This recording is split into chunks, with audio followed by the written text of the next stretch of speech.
All right, I am here right now with the legendary, iconic Stephen Kramer Glickman. Stephen, thank you so much for joining me today. I'm so excited to chat with you.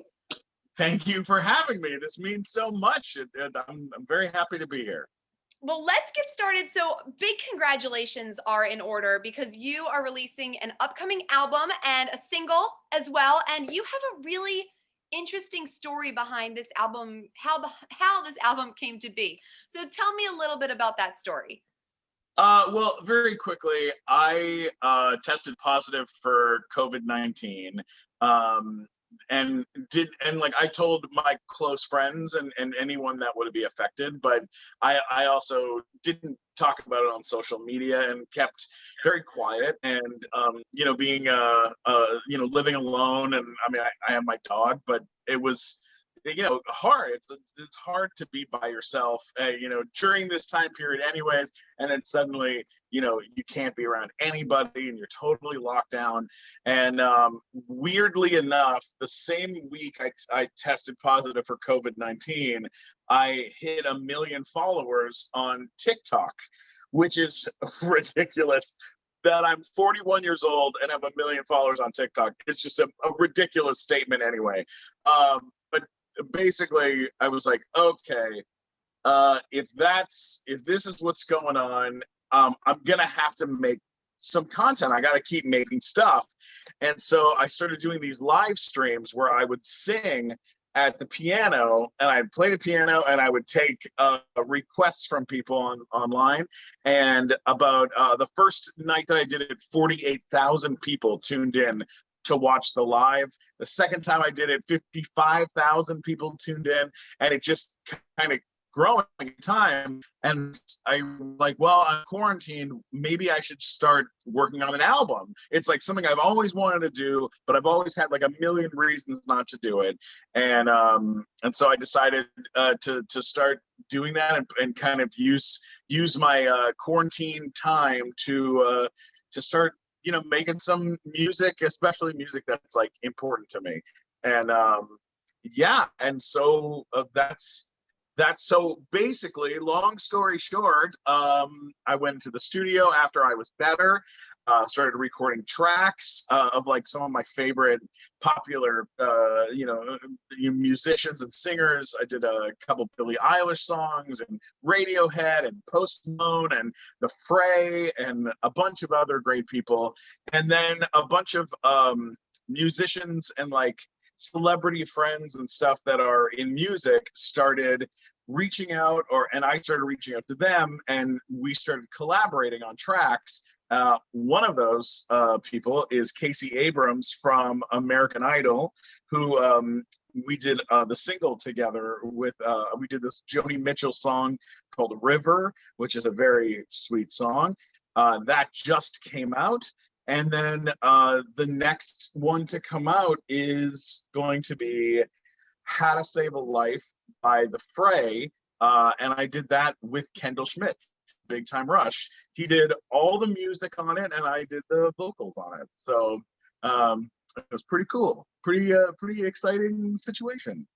Oh my gosh, that is so exciting. As soon as you said celebrity friends, I was like, I wonder. Oh my gosh, how cool. That's going to be so good.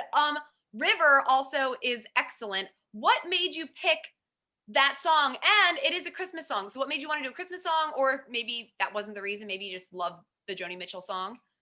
Well, like River is such a great song, but it definitely vibes with kind of how a lot of people are dealing with right now, which is this like feeling of wanting to be somewhere else during the holidays and not being able to be there, or having someone you love where they're far away and you can't spend time with them. And there's so many people I know that it's a heartbreaking song, and it is kind of a sad song, a sad Christmas song. But I know so many friends that are stuck here or stuck, in their hometowns, and in their town, they can't get back to their family, or they can't be with people they love. And when when I had COVID, it was the same time as my mom's birthday. So I had to miss her birthday and like watch her blow out her candles over the Zoom. And I was like, oh my God, this is very, very hard. This is sad, And so when I started picking songs, I'm trying to pick songs that I emotionally connect to, not just songs I think are like pretty or fun. So that made like a pretty big difference in the choices, because sometimes you work on a song and you'd be like, oh, this is taxing, this is hard to get through. Like for example, one of the songs I'm working on is "A Thousand Years" by Christina Perri, which is a great song, but I've gone to karaoke nights and watched people sing that song and cry while they're singing it. And you're like, okay, well, I don't want to cry while I'm singing a song. But if people are emotionally connected to a song, then it's worth covering. It's worth pushing, And when you told me that all the people that you're covering, I mean, this is a wide range of artists and styles and genres. So what made you want to put together a cover album specifically with all of these different artists?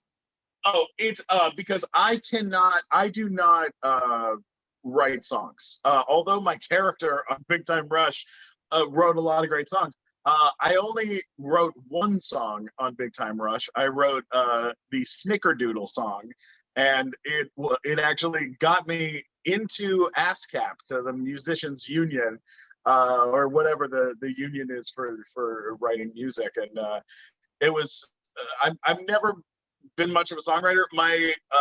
I have a little sister, and my little sister is a singer-songwriter, and she's signed at Anti Records, and Ben Harper did her album, and she's just produced her album, and she's like a real singer-songwriter. And I've always found reasons to like not do an album or not record music, because I'm like, well, I don't write really, so then what's the point of me, like, why would you just do a thing like this?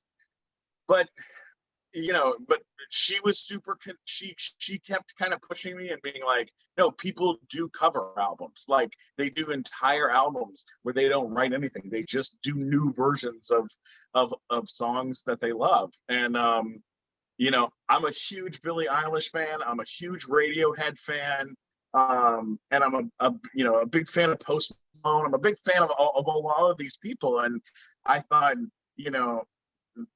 this is a cool way of doing something, of trying something new. And even like working on How to Save a Life by The Fray, that song is played on piano.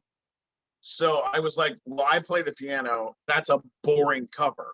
If it's just me playing the piano and singing, then that's not much of a cover, it's just me doing the same thing the guy already did. So then I called Kendall and I was like, hey, can you like do an acoustic guitar version of this and pick out the notes and do the thing? And he was like, yeah. And so then he worked on that, so that way the song sounds different, and but still is true to the original. That's so cool. And I personally love covers. I think one of the most fun parts of watching something like American Idol or one of those shows is seeing the different ways and the different spins, because it takes a high level of creativity to hear something and be able to create something new out of something that exists and is already loved. So yeah, very cool. Yeah, absolutely. I mean, being able to like, sit down and kind of go like, all right, well, like I'm, just narrowing things down is probably the hardest part. Yeah, narrowing it down is probably the most difficult thing, because there's so many songs I love that I'm like, oh, well, we could do this and we could do this. And then, but then once you start picking the ones that really mean something, and then you get people like Rachel Grace or Jesse Green or Casey Abrams, these different musicians start coming in and recording, viola or, violin or cello or upright bass or saxophone or clarinet, different, they start putting their tracks on it. And then, oh my God, are we okay? Wait, do you have me? I lost you for like Yes. 2 seconds, but we're back. We're back. Okay. No, okay. So working with Casey Abrams, working with Kendall, working with the different musicians and producers, I know you were in the studio, but were you working virtually for the most part with them? Yes, I haven't seen any of them in person. I've been by myself in a room working, then getting to work with like an engineer virtually, and then Greg Collins, who won the Grammy for Album of the Year for U2. I started working with him on Thursday, mastering and mixing the rest of the album, and that I get to do in person. But we have to do the whole thing. You got to get tested and got to wear a mask and you got to do all the stuff to make it happen. It's a crazy time. It's a crazy time. It's a crazy world we're living in. And what's it like? What is it like to create art, which is a pretty intimate, personal thing where you're not even in the same room with these other artists? It's pretty weird. I mean, I'm so used to being able to like see everybody that I'm working with and feel them all out. But I'm very, very lucky. Everybody that I'm working with is insanely talented, so there isn't much worry of them not delivering. And also they're using their own instincts, their own versions, and their own things, and we're just having fun together. Even though we're away from each other, we're still having fun. Yes, that's so important right now. It's important that you're creating content that people want new music, and you're kind of connecting with old friends and new collaborators, so it's really special, I think. It's the best. I miss seeing everybody, and I look forward to being able to do stuff with folks again really soon. And I know your fans are going to love this, because let's talk more about your TikTok live streams, because you were saying these the first one got 40,000 viewers. Like, that is insane. Yeah, it was crazy. Joining TikTok was like the weirdest thing ever. They reached out and said they wanted me to join. Like TikTok reached out to me and asked if I wanted to join, and I was like, no, I don't want to do any of that stuff. That's like little kid stuff. It seemed like little kid stuff. And then my ex-girlfriend just kept saying, like, you gotta join. Like, what are you doing? Like, you should absolutely join. And I was like, oh, why? Like, I just kept thinking, like, 41 years old. That's so old. It's so old for an app where people are dancing. But then, honestly, once I got on there, it was that community is so different, unbelievably different than Instagram and Facebook. I'll give you the biggest example, and this is why I put so much energy into building my account on there, because like, if someone has a disability and they go on Instagram and they make a video of themselves, and you look at the comments are just people just roasting them and saying horrible things about them and being outwardly rude.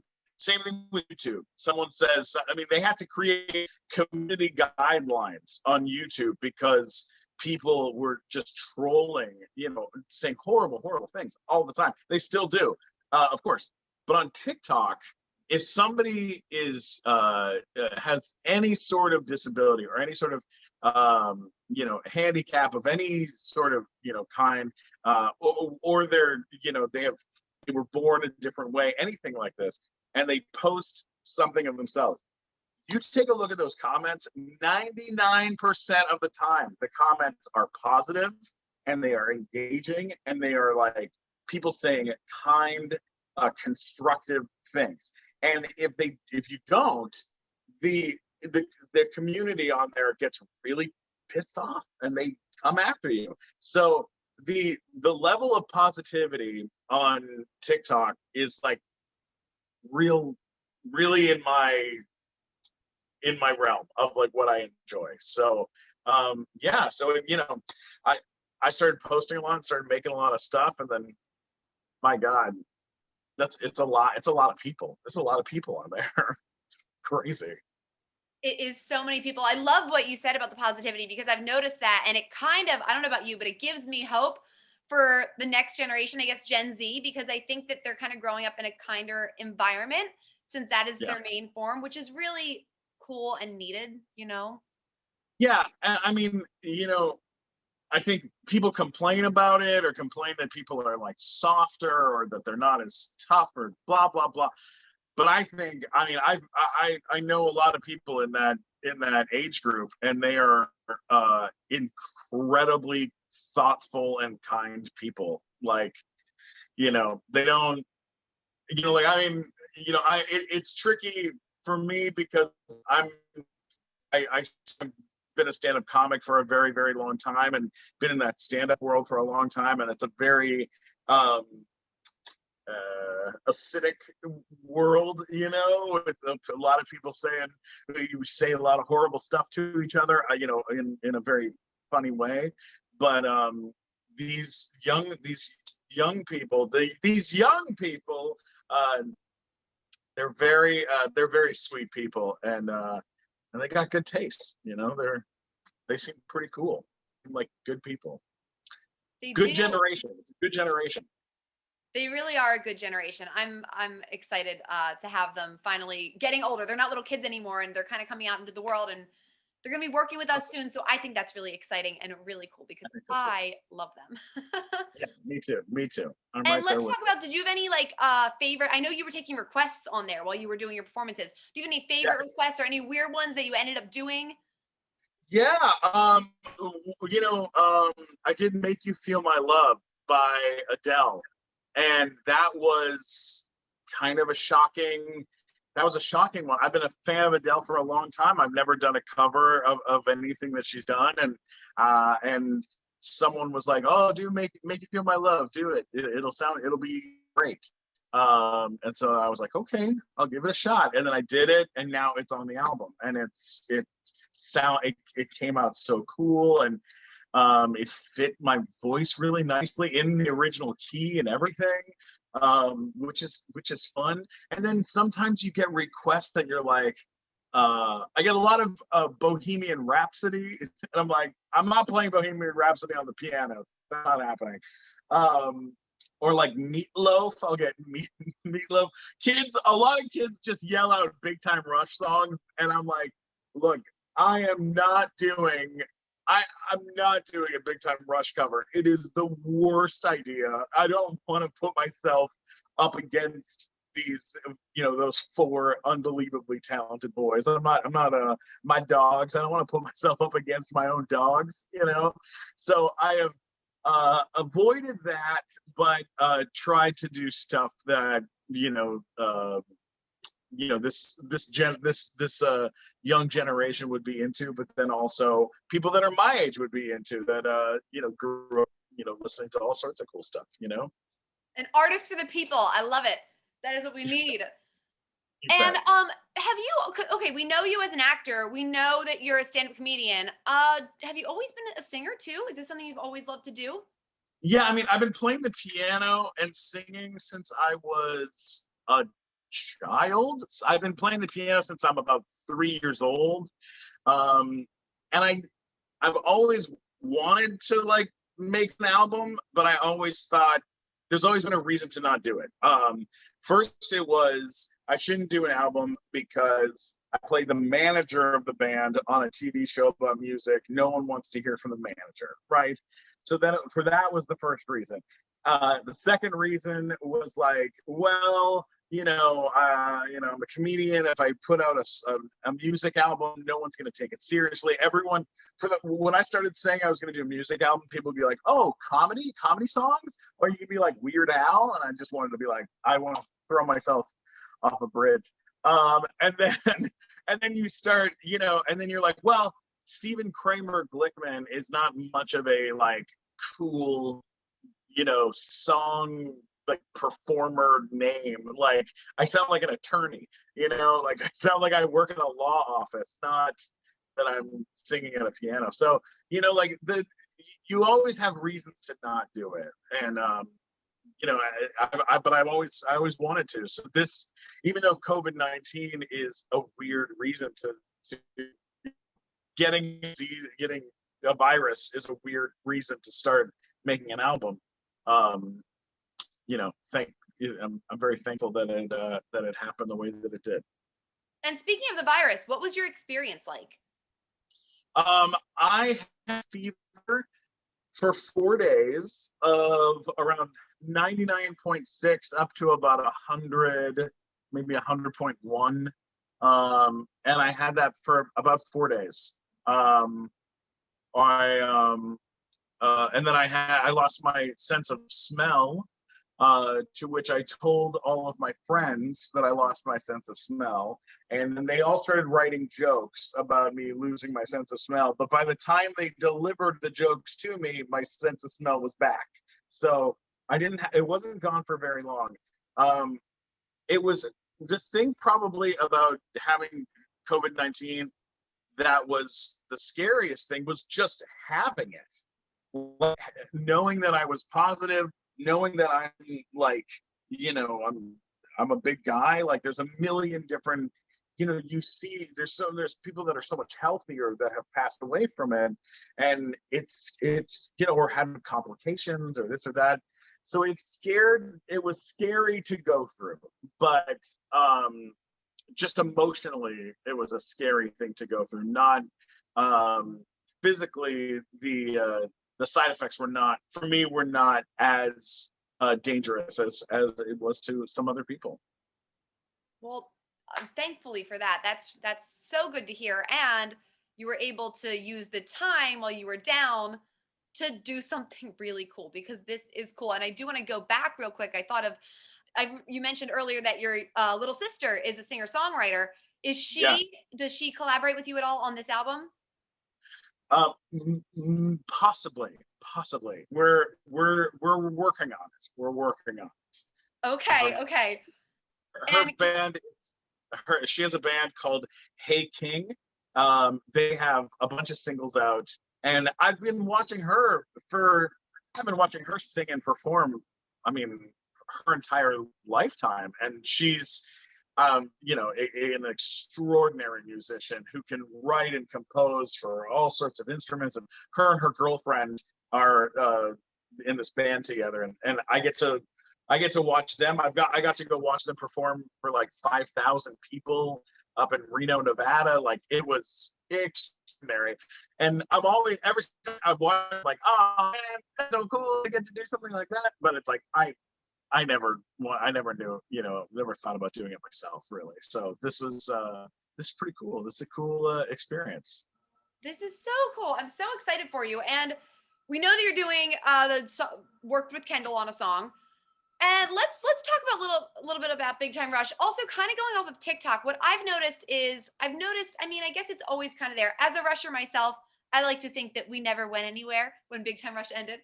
But I feel like in the last year or so, and especially in the last 9 months where TikTok has been so popular, I feel like there's a big rush of nostalgia for early 2010s pop culture. Have you noticed like a big resurgence recently in the BTR love? Yeah, it's crazy.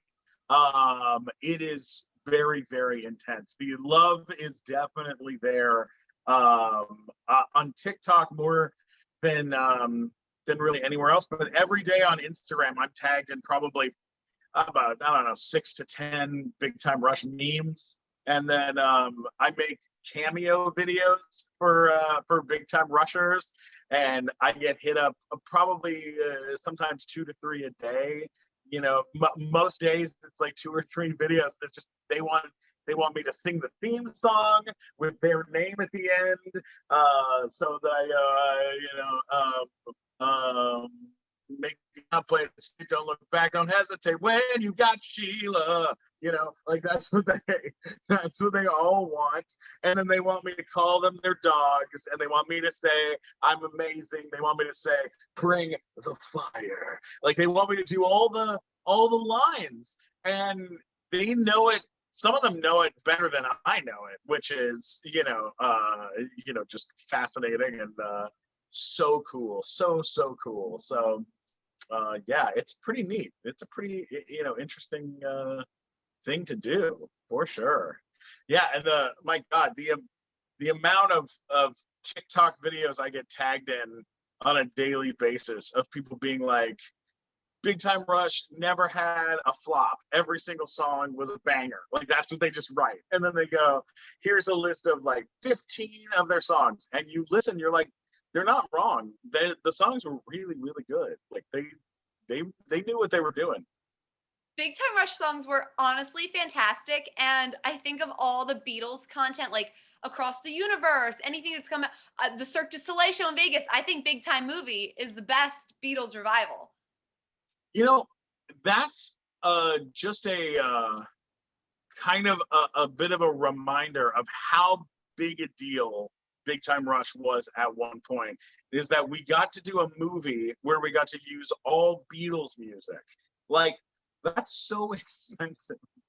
It's so expensive to do covers of Beatles songs. Like Glee was doing maybe a couple a year, and we did an entire movie of it. Like so much of the budget was just Beatles music. So that's an amazing thing. We had a great time. We got to shoot that movie in Vancouver, and it was one of the weirdest things I've ever had happen to me. I shot 5 days, and I think I was in Vancouver for 2 months. So I just hung out in Vancouver. I just sat around hanging out with Tanya, with the girl who played Kelly. We would rent mopeds and go drive around the Victoria and stuff like that. It was so much fun. I loved it so much. It was such a good time. Living the dream. That sounds amazing. And watching Big Time Rush, and it's true, there was never a flop in songs or in episodes. I think it's a hilarious show. The little things, the use of sound effects after anything anyone says, like it's great. It looked like so much fun to make as an actor, but I would love to hear a little bit about what it was like to work on that show from the one and only Gustavo Rock's perspective. Oh, I mean, to be honest, the first season of the show, most of the first season most of the first season was shot before it aired. So most of that first season, we're just a bunch of, ridiculous people having fun and not taking ourselves too seriously. And that's why the show became such a hit, is because they let us have a lot of fun on set. We were all being a bunch of weirdos and playing around and collaborating and being funny and just being a bunch of lunatics on set together. And then once we took off for the summer between first season and second season, that's when the pressure started kind of building on the boys. It started changing the dynamic of the writing room and of everything that was, the writer's room. Everything started kind of changing because now we were a verified hit on the network. I think our premiere, it was we got a 14.9 in the ratings. We had 9 million people a week watching the show in America, and it was crazy. You look at those numbers from that time period, you're like, what was going on? But we were doing it was killing it. We were having so much fun, and stayed that way for a really, really long time. I don't think it really became more difficult and really anyway until we were end of the third season. Things started getting a little weird because One Direction was popping off, and One Direction had been the opening act for Big Time Rush, and then suddenly it kind of flip-flopped and Big Time Rush started having to kind of open for One Direction, and their fans were different. And One Direction could do crazy stuff. They could go out smoking cigarettes or getting drunk or this or that, and you can't do that on Nickelodeon. So the edge, the difference in the edge started showing a little bit. I think that's a tricky dynamic, but I had a great time. Those boys are insanely talented. All four of them are brilliant in their own ways and have all gone on to do really, really cool stuff. And yeah, big fans and still very close friends with the four of them. That's so, I love to hear that. I know other fans are going to love to hear that. And it's, you know what? It's interesting to hear you say the One Direction BTR thing, because as a fan, there was like the Directioners and the Rushers would often go really against each other.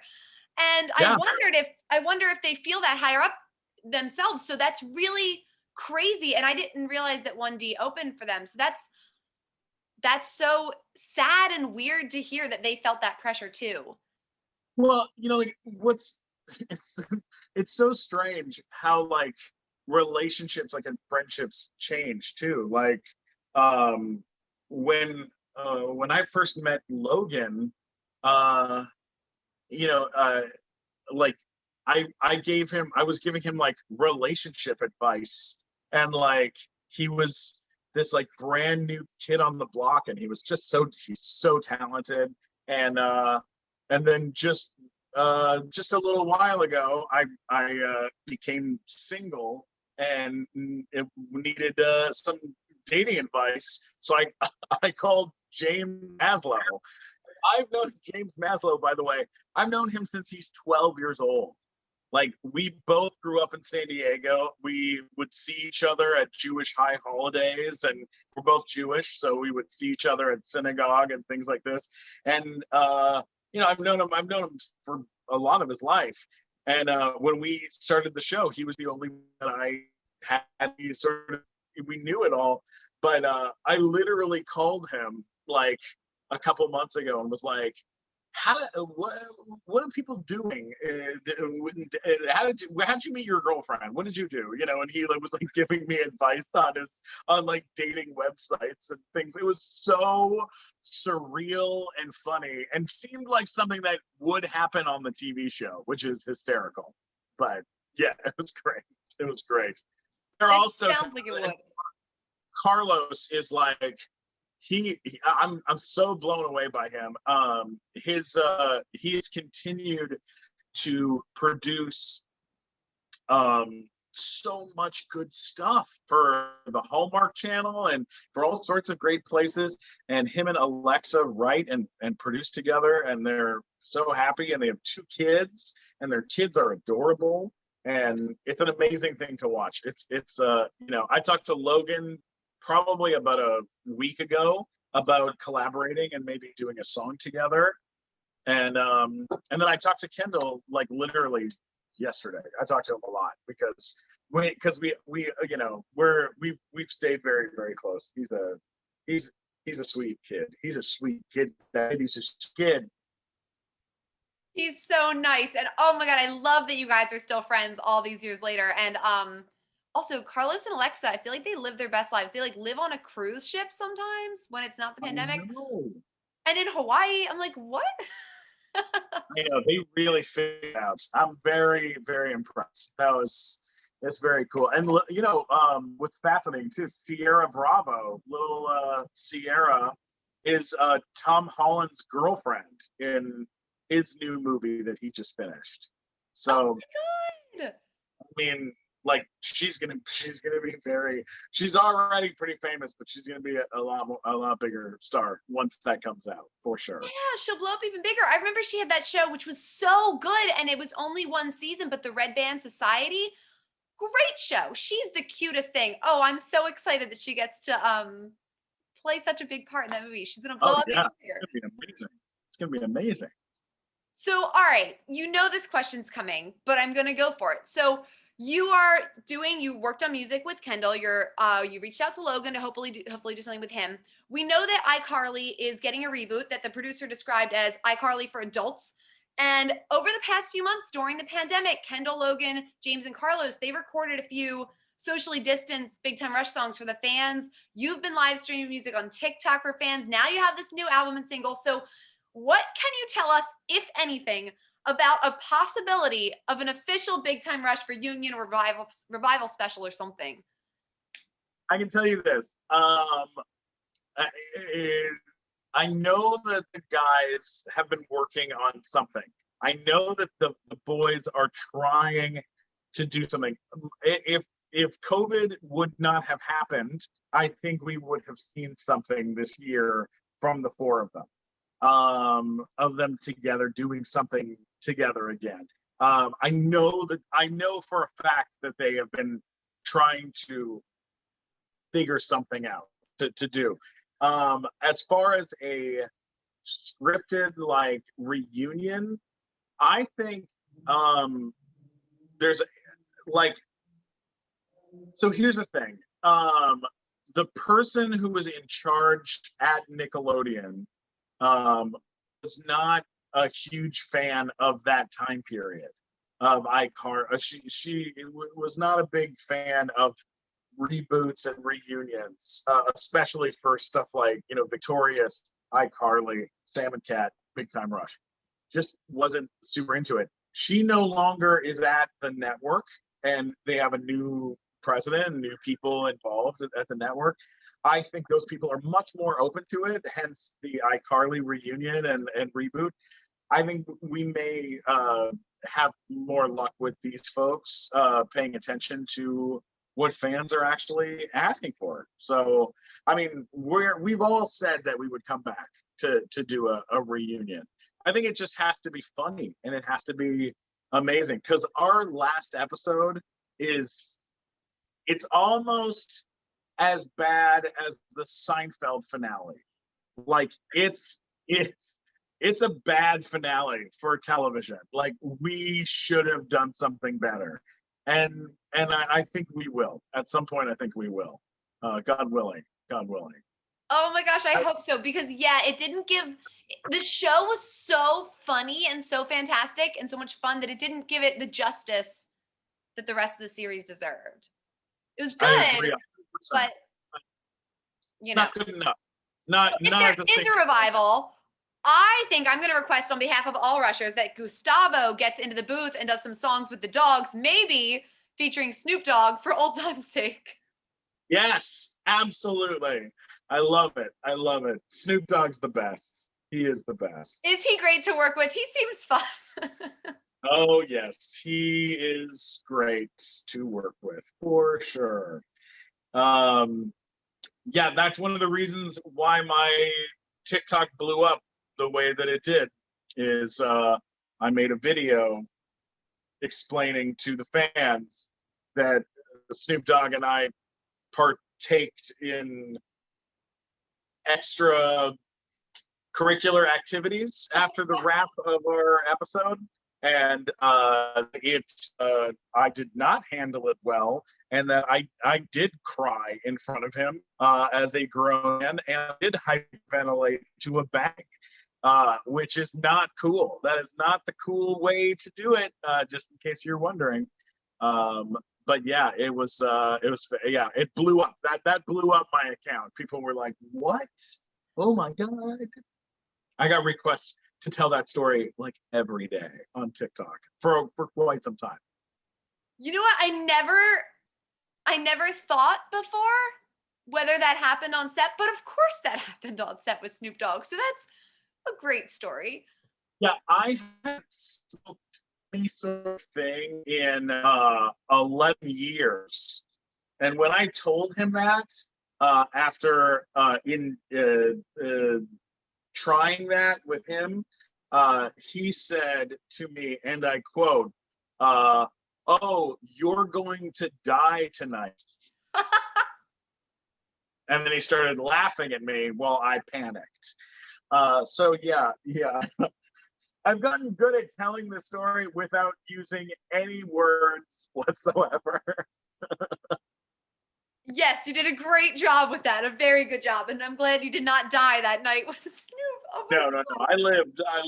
And you know what? I have seen Snoop Dogg 5 times since that incident happened, and I have run into him now 5 times, and every single time he brings it up and he tells everyone around me what he said and how I cried and how I freaked out and how he laughed at me.